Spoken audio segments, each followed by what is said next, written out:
তো বন্ধুরা, mid day meal নিয়ে করা হচ্ছে রাজ্য। মিড ডে মিলের বিষয়টি কিন্তু এখন রাজ্য খুব কঠোরভাবে নিচ্ছে। যে মিড ডে মিলের যে প্রতিদিন রিপোর্ট পাঠাতে হয় বা SMS পাঠাতে হয় যে কতজন ছাত্র এসেছে, সেই রিপোর্টটি বিকাল 4টার মধ্যে পাঠানো কিন্তু বাধ্যতামূলক।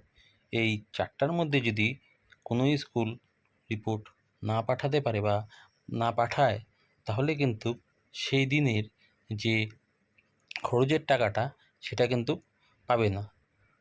তাই সকলে এই মিড ডে মিল রিপোর্টটি 4টার আগেই পাঠিয়ে দিবেন। 4টা পর্যন্ত অপেক্ষা করবেন না। হয়তো যদি কোনো দিন ভুলে যান, তাহলে কিন্তু সেদিনের টাকা আপনারা পাবেন না। দেখবেন দুপুর 12টার পর থেকেই কিন্তু মিড ডে মিল সেকশন থেকে মেসেজ আসতে থাকে মোবাইলে রিপোর্টটি পাঠানোর জন্য। তাহলে আপনারা তাড়াতাড়ি পাঠিয়ে দিবেন, 4টা পর্যন্ত অপেক্ষা করবেন না। তাহলে আপনাদের কি হবে, দেখা গেল কোনো সময় 4টা পার হয়ে গেলে রিপোর্ট না পাঠালে সেদিনের খরচের টাকা কিন্তু আপনারা পাবেন না। তখন পেতে সেই টাকাটার জন্য অনেক ঝামেলা হয়। অ্যাপ্লিকেশন করতে হবে, সেই টাকা 1 থেকে 1.5 মাস পরে সেই টাকা ঢুকবে। তার জন্য সময় মতোই এই রিপোর্টটি পাঠিয়ে দেবেন।